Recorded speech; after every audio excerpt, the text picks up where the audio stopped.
Hello friends, welcome back to KNR tutorials. ఈ వీడియోలో మనం టీజీ డిస్ట్రిక్ట్ కోర్టుకు సంబంధించినటువంటి ఎగ్జామ్ డేట్స్ ఎప్పుడు ఉండే అవకాశం ఉందో చూద్దాం. సో మనకి నోటిఫికేషన్లో ఇచ్చినటువంటి ఆ డేట్స్ ప్రకారంగా మనకి ఏప్రిల్ ఫస్ట్ వీక్లో నోటిఫికేషన్కి సంబంధించినటువంటి ఎగ్జామ్ డేట్స్ అనేవి ఇవ్వాల్సి ఉంది. సో మనకి ఎగ్జామ్స్ ఎప్పుడు ఉండే అవకాశం ఉండేదంటే మామూలుగా ఏప్రిల్ ఫస్ట్ వీక్లో మనకి ఎగ్జామ్ డేట్స్ ప్రకటిస్తే ఏప్రిల్ లాస్ట్ వీక్‌లో అంటే ఫోర్త్ వీక్‌లో ఉండాల్సి ఉంది. ఓకేనా? సో మనం ఏమనుకున్నామంటే మార్చ్ ఎండింగ్‌లోనే ఎగ్జామ్ డేట్స్ ఇస్తారని అనుకున్నాం. కానీ మార్చ్ ఎండింగ్‌లో ఇవ్వలేదు. Next April first week, second వీక్‌లో కూడా మనకి సెకండ్ వీక్ కూడా కంప్లీట్ అవుతుంది. సెకండ్ వీక్‌లో కూడా ఈ ఎగ్జామ్ డేట్స్ అనేవి మనకి ప్రకటించలేదు. సో అంటే ఏప్రిల్‌లో ఎగ్జామ్స్ ఉండే అవకాశం అనేది 99.99% లేనట్టే. నెక్స్ట్ ఇంకొక విషయం ఏంటంటే, అసలు ఎగ్జామ్స్ ఎందుకు డిలే అవుతున్నాయో ఒకసారి చూద్దాం.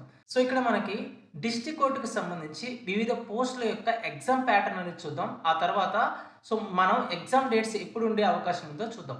దానికి అనుగుణంగా మీ యొక్క ప్రిపరేషన్ ఏ విధంగా ఉండాలి? నెక్స్ట్ ఎగ్జామ్ దేని తర్వాత ఏది ఉండే అవకాశం ఉందో నేను చెప్తాను. సో, ఫస్ట్ చూడండి, మనకి జూనియర్ అసిస్టెంట్‌కి సంబంధించి, రికార్డ్ అసిస్టెంట్‌కి సంబంధించి, ఫీల్డ్ అసిస్టెంట్, ఎగ్జామినర్‌కి సంబంధించి ఎగ్జామ్ అనేది సీబీటీ విధానంలో ఉండే అవకాశం ఉంది. అంటే కంప్యూటర్ బేస్డ్ టెస్ట్ అనేది ఉండే అవకాశం ఉంది. ఇది మొత్తం కూడా మనకి 100 మార్క్స్‌కి ఉంటుంది. ఎవరైతే junior assistant, record assistant, next field assistant, ఎగ్జామినర్‌కి ప్రిపేర్ అవుతున్నారో వారికి 100 మార్క్స్‌కి ఎగ్జామ్ ఉండే అవకాశం ఉంది. ఇందులో 100 క్వెషన్స్ అనేవి ఉంటాయి. సో, ఈ 100 మార్క్స్ కూడా మనకి 2 పార్ట్స్‌గా ఉంటాయి. ఒకటేమో జీకేకి సంబంధించి, ఇంకొకటేమో జనరల్ ఇంగ్లీష్‌కి సంబంధించి ఉంటుంది. జీకే ఇక్కడ మనకి 60 మార్క్స్‌కి ఉంటుంది. నెక్స్ట్ జనరల్ ఇంగ్లీష్ అనేది 40 మార్క్స్‌కి ఉంటుంది. సో, మొత్తం 100 మార్క్స్‌కి ఉంటుంది. నెక్స్ట్ ఓఎంఆర్ బేస్డ్ ఎగ్జామ్ ఎవరికి ఉంటుంది ఇది? అంటే ఆఫీస్ సబార్డినేట్ అండ్ ప్రాసెస్ సర్వర్‌కి ప్రిపేర్ అవుతున్నటువంటి అభ్యర్థులకు ఓఎంఆర్ బేస్డ్ ఎగ్జామ్ అనేది ఉంటుంది. ఓఎంఆర్ అంటే మీకు తెలుసు కదా! ఇలా ఒక షీట్ ఇస్తారు. అందులో బబుల్ చేయాల్సి ఉంటుంది. సో, ఎవరెవరికి? ఆఫీస్ సబార్డినేట్ అండ్ ప్రాసెస్ సర్వర్‌కి అప్లై చేసినటువంటి అభ్యర్థులకి ఓఎంఆర్ బేస్డ్ ఎగ్జామ్ అనేది ఉండేటటువంటి అవకాశం ఉంది. మరి ఎన్ని మార్క్స్‌కి ఉంటుంది ఎగ్జామ్ అంటే 45 మార్క్స్‌కి ఎగ్జామ్ అనేది ఉంటుంది. సో, ఇంతకుముందు మీకు జనరల్ ఇంగ్లీష్ ఉండేది. అదేవిధంగా జీకే కూడా ఉండేది. కానీ రీసెంట్‌గా ఈ ప్రాసెస్ సర్వర్ అదేవిధంగా ఆఫీస్ సబార్డినేట్‌కి ప్రిపేర్ అవుతున్నటువంటి అభ్యర్థులకు సిలబస్ అనేది చేంజ్ చేయడం జరిగింది. సో, ఇందులో మనకి 45 మార్క్స్ అనేవి ఉంటాయి కొత్త సిలబస్‌లో. ఈ 45 మార్క్స్ కూడా 45 క్వెషన్స్ ఉంటాయి. ఈ 45 క్వెషన్స్ కూడా మనకి జీకే నుంచే ఉంటాయి. అంటే ఆఫీస్ సబార్డినేట్ అండ్ ప్రాసెస్ సర్వర్‌కి ప్రిపేర్ అవుతున్నటువంటి అభ్యర్థులు ఇంగ్లీష్ ప్రిపేర్ అవ్వాల్సిన అవసరం లేదు. అంటే జనరల్ ఇంగ్లీష్ చదవాల్సినటువంటి అవసరం అనేది లేదు.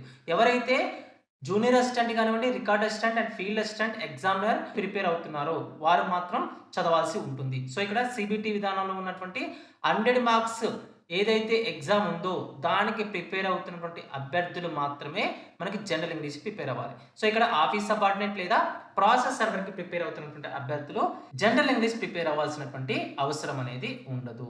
నెక్స్ట్ అసలు ఎగ్జామ్ డేట్స్ అనేవి మనం ఏప్రిల్‌లో అనుకున్నాం కదా! సో, ఏప్రిల్‌లో ఎగ్జామ్ డేట్స్ ఇవ్వకపోవడానికి రీజన్ ఏంటంటే మెయిన్‌గా మనకి 2 రీజన్స్ అనేవి కనపడుతున్నాయి. మెయిన్‌గా 2 రీజన్స్ అనేవి ఉన్నాయి. ఇందులో మొదటి రీజన్ ఏంటంటే ఎస్ఎస్‌సి, జీడీ ఎగ్జామ్ డేట్స్ అనేవి అనౌన్స్ చేయడం. సో, మనకి ఎస్ఎస్‌సి, జీడీ ఎగ్జామ్స్ అనేవి సీబీటీ విధానంలో ఉంటాయి. వాటి యొక్క డేట్ అనేది మనకి ఏప్రిల్ నుంచి 30 వరకు ఇవ్వడం జరిగింది. అంటే ఏప్రిల్ 27 నుంచి మే 30 వరకు కూడా మనకి ఎస్ఎస్‌సి, జీడీ ఎగ్జామ్స్ అనేవి సీబీటీ విధానంలో జరిగేటటువంటి అవకాశం అనేది ఉంది. సో, దాన్ని బట్టి మనం ఏం చెప్పొచ్చు? ఎవరైతే సీబీటీ విధానంలో జరిగే కోర్ట్ ఎగ్జామ్ ప్రిపేర్ అవుతున్నారో జూనియర్ అసిస్టెంట్ కానివ్వండి, రికార్డ్ అసిస్టెంట్ కానివ్వండి, ఫీల్డ్ అసిస్టెంట్ ఎగ్జామినర్‌కి ప్రిపేర్ అయ్యేటువంటి అభ్యర్థులకు మనకి ఈ ఏప్రిల్ అండ్ మేలో ఎగ్జామ్స్ ఉండేటటువంటి అవకాశం అయితే లేదు. సో, దీన్ని బట్టి మనం ఏం చెప్పొచ్చు?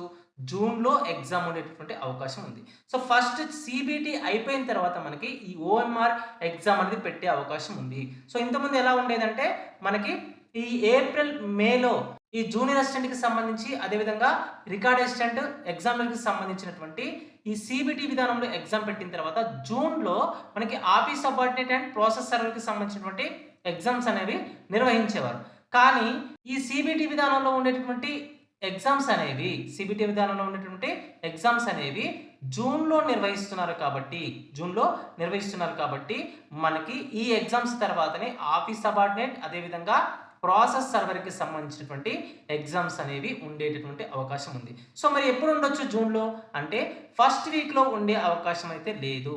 కానీ సెకండ్ వీక్, థర్డ్ వీక్‌లో మనకి ఈ సీబీటీ విధానంలో ఉండే ఎగ్జామ్స్ ఉండేటటువంటి అవకాశం ఉంది. నెక్స్ట్ ఫోర్త్ వీక్‌లో ఆఫీస్ సబార్డినేట్, నెక్స్ట్ ప్రాసెస్ సర్వర్‌కి సంబంధించి ఎగ్జామ్ డేట్స్ ఇచ్చేటటువంటి అవకాశం అనేది ఉంది.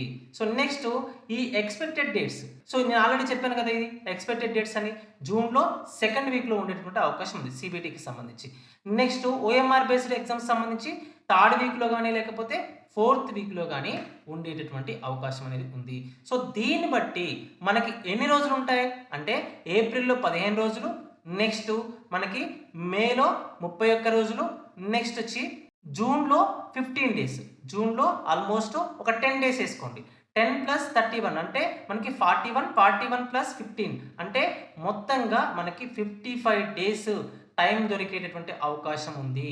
సో, ఈ టైంని గనుక మీరు ప్రాపర్‌గా యుటిలైజ్ చేసుకుంటే సక్సెస్ అయ్యేటటువంటి అవకాశం అనేది ఉంటుంది. సో, ఈ 55 డేస్‌ను మీరు ఏ విధంగా ఆర్గనైజ్ చేసుకోవాలంటే ఈ 55 డేస్‌లో మీరు ఆన్‌లైన్ క్లాసెస్ వింటూ సో, ఎంసీక్యూస్ పీడీఎఫ్ మెటీరియల్‌ని ప్రాక్టీస్ చేస్తూ నెక్స్ట్ గ్రాండ్ టెస్ట్‌లను కూడా మనం ప్రొవైడ్ చేస్తున్నటువంటి 30 గ్రాండ్ టెస్ట్‌లను కూడా మీరు ప్రాక్టీస్ చేసినట్లయితే మీకు 100% రిజల్ట్ ఉండేటటువంటి అవకాశం అనేది ఉంది. సో, ఫస్ట్ ఆన్‌లైన్ క్లాసెస్ వినడం, నెక్స్ట్ మనకి ఎంసీక్యూస్ పీడీఎఫ్ అనేది ప్రాక్టీస్ చేయడం, నెక్స్ట్ గ్రాండ్ టెస్ట్‌లు అనేవి చూసుకోవడం.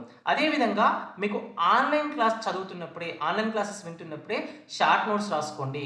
ఆ షార్ట్ నోట్స్ అనేది మీకు లాస్ట్‌లో ప్రిపేర్ అవ్వడానికి అంటే షార్ట్ టైమ్‌లో ప్రిపేర్ అవ్వడానికి చాలా యూజ్‌ఫుల్‌గా ఉంటుంది. నెక్స్ట్ మీరు ఆన్‌లైన్ క్లాసెస్ వినటానికి మీకు ఓపిక లేదనుకోండి. మీరేం చేయండంటే మనం ఆల్రెడీ 7000 ఎంసీక్యూస్ సంబంధించిన పీడీఎఫ్ మెటీరియల్ అనేది అదేవిధంగా 100 మోస్ట్ ఇంపార్టెంట్ టాపిక్స్ అనేవి థియరీ టాపిక్స్ అనేవి నెక్స్ట్ ఇంకొకటి మనం 30 30 మోస్ట్ ఇంపార్టెంట్ గ్రాండ్ టెస్ట్‌లు అనేవి ఈ 3 కోర్సెస్ కూడా ఎవరైతే TG, district and high court exam prepare అవుతున్నారో వారి కోసం ప్రొవైడ్ చేయడం జరుగుతుంది. ఈ 3 కానీ మీరు ప్రిపేర్ అయినట్లయితే మాక్సిమం మీకు మార్క్స్ వచ్చేటటువంటి అవకాశం ఉంది. సో, అదేవిధంగా మనం రీసెంట్‌గా ఇంకొక కోర్స్ స్టార్ట్ చేసాం. 100 మోస్ట్ ఇంపార్టెంట్ క్వెషన్స్ మనకి జీకేలో ఉన్నటువంటి 13 టాపిక్స్ పైన సిలబస్‌లో ఉన్నటువంటి 13 టాపిక్స్ పైన ప్రతి టాపిక్ కూడా 100 మోస్ట్ ఇంపార్టెంట్ క్వెషన్స్‌ను మనం ఎక్స్‌ప్రెస్ రివిజన్‌లో భాగంగా ఇవ్వడం జరుగుతుంది. సో, ఈ పీడీఎఫ్స్ కూడా మనము ఎందులో అప్‌లోడ్ చేస్తామంటే ఈ 7000 ఎంసీక్యూస్ సంబంధించిన పీడీఎఫ్ మెటీరియల్‌లోను అదేవిధంగా మనకి ఈ 30 గ్రాండ్ టెస్ట్ ఉన్నటువంటి ఈ కోర్సులో కూడా మనం ఈ ఎక్స్‌ప్రెస్ రివిజన్‌కి సంబంధించినటువంటి ప్రతి సబ్జెక్ట్‌కి 100 క్వెషన్స్‌ని అప్‌లోడ్ చేయడం అనేది జరుగుతుంది. ఒకవేళ మరి ఈ కోర్సెస్‌ని అవైల్ చేసుకోవాలనుకుంటే ప్లే స్టోర్ నుంచి కేఎన్ఆర్ ట్యుటోరియల్స్ అనే యాప్‌ని డౌన్‌లోడ్ చేసుకొని మీరు ఈ కోర్సెస్‌ని అవైల్ చేసుకోవచ్చు. లేదంటే యాప్ లింక్ అనేది నేను కామెంట్ సెక్షన్‌లో డిస్క్రిప్షన్‌లోనే ఇస్తాను. అక్కడి నుంచి కూడా మీరు యాప్‌ని డౌన్‌లోడ్ చేసుకొని ఈ కోర్సెస్‌ని అవైల్ చేసుకోవచ్చు. సో, మరొక వీడియోలో మరొక ఇంట్రెస్టింగ్ అప్డేట్‌తో మళ్ళీ కలుసుకుందాం. అంతవరకు సెలవు. జై హింద్.